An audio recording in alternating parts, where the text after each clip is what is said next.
Can everyone hear me? Guess so? So this is an IT risk assessment of the Titanic. So the quick about me, as Ron said, I worked with Ron for 4 months during my first, oh, good? Is this now? Up? Maybe now?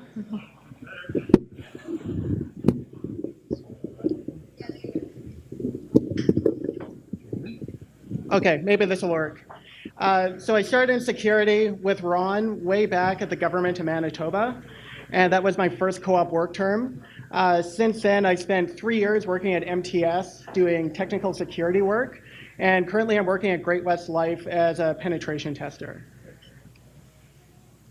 So the usual disclaimer, this is not designed to be a historically accurate talk on the Titanic, and the views expressed do not represent my employer. I would say go and watch the History Channel if you want to find out about the history of the Titanic, but I think all they have on is pawn shop wars these days. So when we think of the Titanic, we often think unsinkable, but I don't look at it quite that way. I look at it more, we don't believe bad stuff is going to happen to us.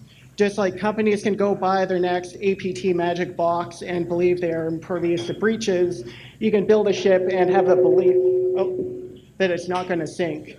But in reality, that doesn't change anything though, right? So how do we even get to a risk assessment? Usually it's when IT security thinks the company is doing something unwise. And at this point, security doesn't have the responsibility for a security risk. It has to go back to the business.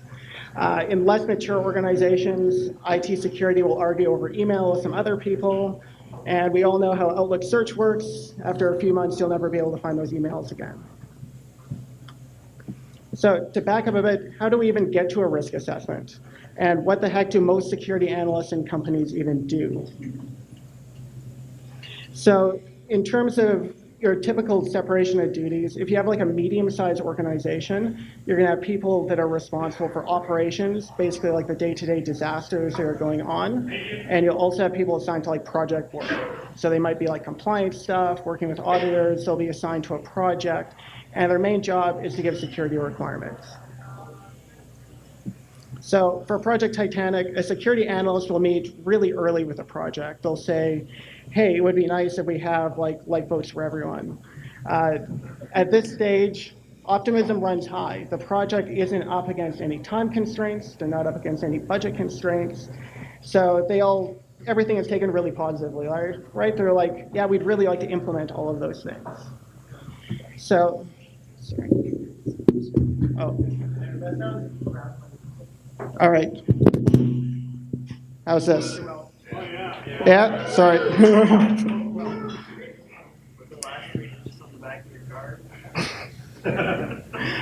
So in terms of like the simple security requirements, we need some way to prevent the ship from sinking if a portion of the hull is compromised, sufficient lifeboats for everyone, and often security analysts aren't great at prioritizing the requirements, so they'll put in like, hey, let's do secure SSL ciphers as well.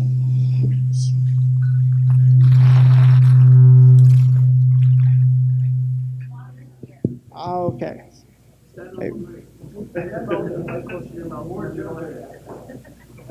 All right. So after the security requirements are given, the project will go off and start building. So even at a large corporation, a project is not going to have a full-time security analyst assigned to it. They'll give the requirements. It's a project's responsibility to go implement it, and they just go off and build. And often there's not great communication from this point on. So at some point, the security department sees the ship getting built in the shipyard, and they're wondering, hey, I wonder how those security requirements are going. So in reality, for security teams, sometimes keeping an eye on Shodan is actually a better source of information than what you would get through internal channels.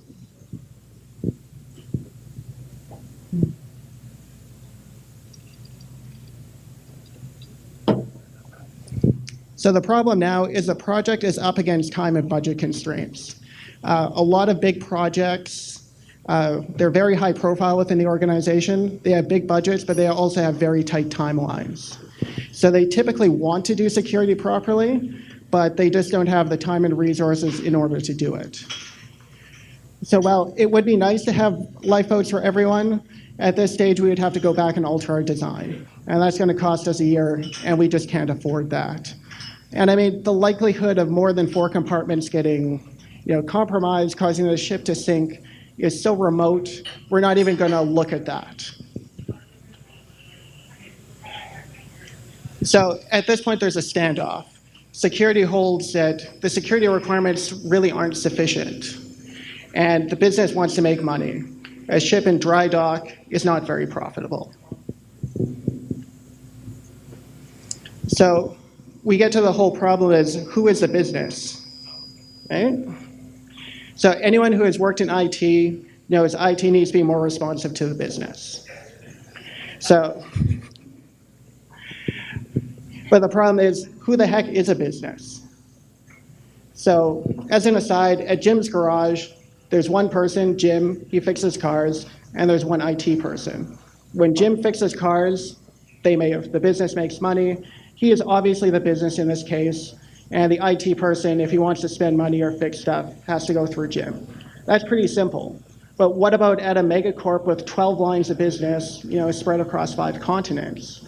So it could be that a change you're making at one side of the company is actually affecting the security of the whole organization. So that's when things get a little uglier and more complicated. So for Project Titanic, who the heck is a business? Sometimes it's a project sponsor. If it's marketing's project, marketing will be the business. They don't necessarily represent the whole company, though, or the other stakeholders. So the issue is the security department justifiably does not want to take on the responsibility of a security problem. So they would rather say, hey, let's put on some pressure, let's try and fix this, instead of going to risk acceptance. So just to back up a bit, so what actually is a risk assessment? So the primary factors we would look at when we're doing a risk assessment on something is what is the likelihood. So this will express from low to high. So if you're using a risk assessment framework, it'll typically say like a low event is 1 in 100, 1 in 1,000, 1 in a million, that sort of thing. And that'll translate to like a low, medium, high type ranking. And then we also look at the impact. So just how bad would this be if this event happened? So it could be that your impact is high because now your company's out of money. It could be, a medium impact is some bad PR, but the company's going to survive. A low impact is just something you could shrug off, basically. So what a risk assessment will do is combine your likelihood and your impact and give you an overall risk ranking. So when you have, for example, a really low probability but a very high impact, that's going to even out to a medium risk. So for the Titanic, the risk is the ship strikes an object greater than 4 of the watertight compartments could compromise, causing the ship to sink. So for the likelihood, we would have to say this is low, because even back then, it wasn't that common for ships to sink, so we couldn't justifiably put anything more than really a low ranking. So when we're looking at the impact, though, we have 2 issues. First of all, if the ship sinks, the company can't make money. That's really bad. And if there's not enough lifeboats for everyone, we're also going to get loss of life, which is going to relate back to the bottom line. That's a lot of bad PR. So then we look at the fun of mitigating controls. So we have this risk here. So what are the kind of things that help reduce it? So in the case of the Titanic, they really did think that if the ship was sinking, there would be other ships around. So the watertight doors would be sufficient in basically delaying the sinking till someone else could come rescue them. And this actually happened in other shipwrecks. And of course, famously, there was another ship around for the Titanic. It just, for various theories, didn't actually come around and help them. So now we have to look at basically what is the incentive for the business. So if the boat launches anyway and nothing happens, then the business basically gets their bonus, everyone's happy, and they say, hey, security, look how unreasonable you are, the thing's sailing, what's the problem? So if the boat launches and something bad happens, it doesn't go back to the business. Like in the case of Equifax, there's probably someone buried in the business that said, hey, don't take down the website to fix that. Or how their CEO famously blamed the one IT guy who didn't do his job, and that's how they got hacked. It all came down to one person. Yes, it was Sean. So if we're piecing together these options, option one, we could delay the launch and fix everything. So that's a sure loss of revenue. Maybe we've already scheduled the voyages and everything. So we're going to have to tell people, hey, that ship's not actually sailing. You're going to lead to customer disappointment. Well, if they're actually scheduled on the first voyage, it might be actually fortunate that they didn't go. But hey, overall, this option is not very attractive. So option two, we compromise. We could add 4 more lifeboats and budget for 4 more in the next fiscal year. We could agree to investigate hardening the watertight doors at some point. The project launches mostly on time, but they can get their check mark from security. They can say, hey, security looked it over. We did a bunch of stuff. It's kind of better, but they're not really looking at the risk. And even if they did some of this stuff, there's rarely documentation of the residual risk. So that is, after we looked at the risk, we did some mitigating controls, we added some lifeboats, that sort of thing, then usually the process just stops. There's no documentation to say that, hey, we did some stuff, but there's still a major risk there because, we still don't have lifeboats for everyone. And the famous option 3, which is ignore security and launch anyway. So which option is the business likely to choose? So let's look at the regulators. Back then, they did not have to have lifeboats for everyone. If they look at their peers, which is another common comparison when you're doing risk assessments, they weren't better off. They didn't have lifeboats for everyone either. So if you're not looking at the real risk, but you're looking at what are the regulators making us do, what are our competitors doing, this is the way you can basically ignore the real risk and kind of cover it up by saying, hey, let's look what everyone else is doing.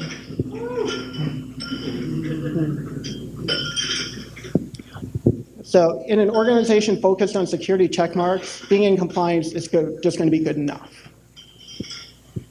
So many risks in IT security end up having a low likelihood, but a high impact. So why low likelihood? If we've got a system on an internal network, perhaps it's segmented, we would have to say there's actually an attacker out there who specifically wants to target us, but even more so, they specifically want to get to this particular system. So once you've got those kind of 2 combination of factors, it's hard to justify anything but a low likelihood for a lot of events when you're doing a risk assessment of, say, an internal system, no matter what kind of data it has. But the problem is low likelihood events still happen. So, you can get away with doing stupid things a few times. Just ask any teenager. On any given day, there's going to be a small chance that your low likelihood risks are going to take place. But if you're not doing anything to remediate them, basically that's additive. So the analogy Talib had, who wrote the Black Swan, is if you go to a casino, on any given day, you have a very low likelihood of going bankrupt. But if you go to a casino for 30 days straight and you keep going, your likelihood of bankruptcy still goes like that, even though on any given day, you had a very low likelihood of going bankrupt. But the problem there is once you're bankrupt, you're out of the game. So would the Titanic have sailed? Almost certainly. The risk assessment in most companies probably wouldn't have been complete by the time it sailed. So seriously, what can be done? Security is a combination of people, processes, and technology.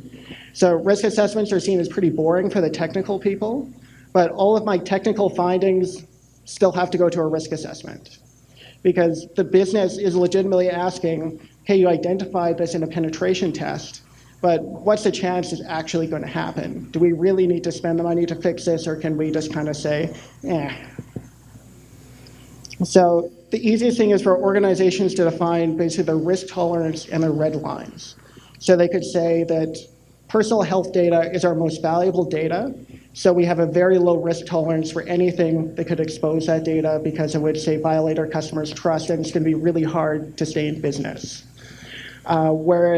And it's going to depend on the type of organization as well, right? For a startup, their biggest risk might be going out of business in 6 months because their project didn't catch on.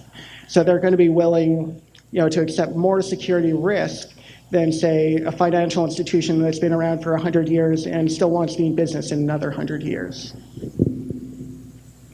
And security analysts need the proper training. So if you don't know anything about marine safety, you're not going to think of lifeboats or watertight doors and that sort of thing. So you need analysts that actually have training and the right background to be able to identify these issues.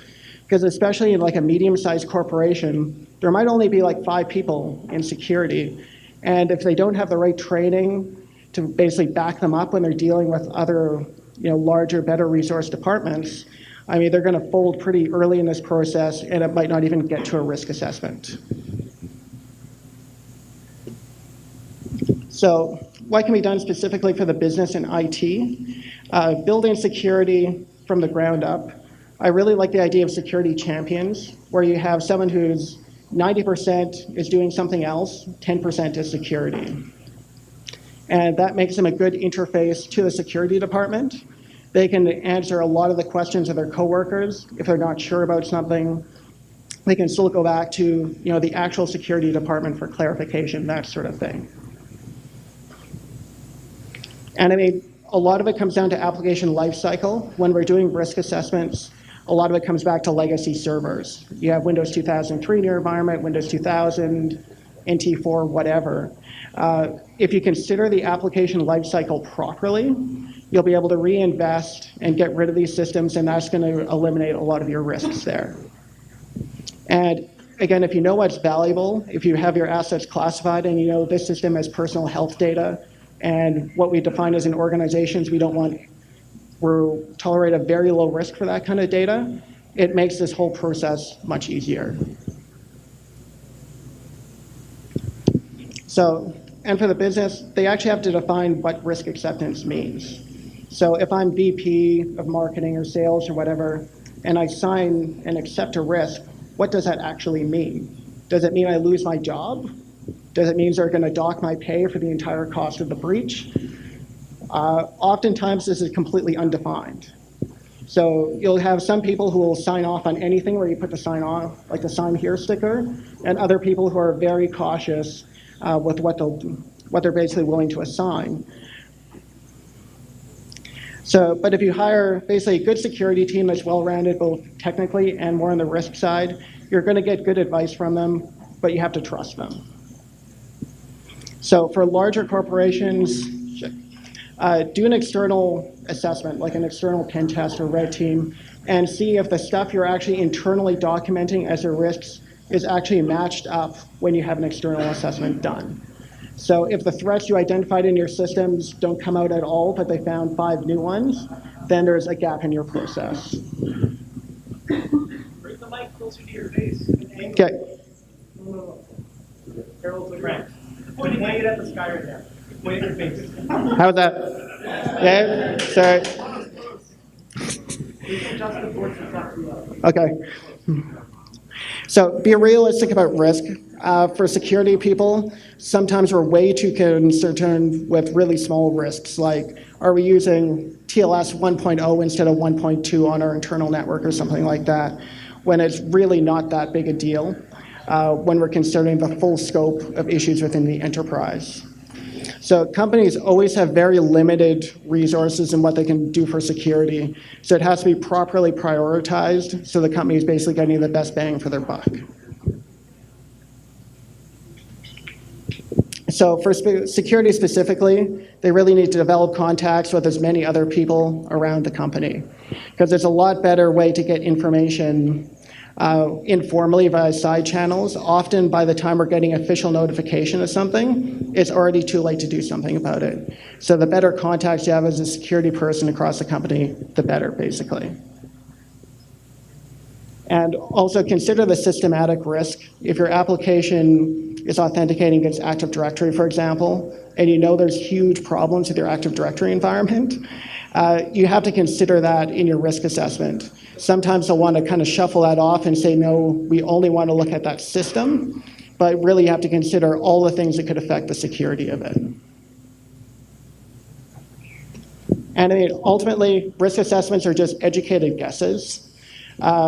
Before the whole shadow brokers and WannaCry thing came out, I mean, the risk of having Windows 2003 servers on your network, like it was there, but when it came down to like a wormable copy of an SMB thing comes out and all of your legacy servers could be compromised in a day, that really raises basically your impact on your risk assessments, and you have to be continually looking at the risk in your environment and reevaluating them. So that's it. I'll open up for questions if there are any. Yep. Do you find a big chunk of what you're doing is trying to educate the business people about what this business really is? Yep, for sure.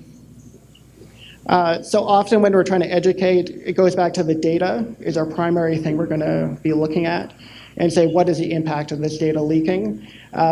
Focusing on the technical stuff is pretty difficult with a business. So we more try and go with a high level, like this is the data on the system, this is at a high level how it could leak, that sort of thing.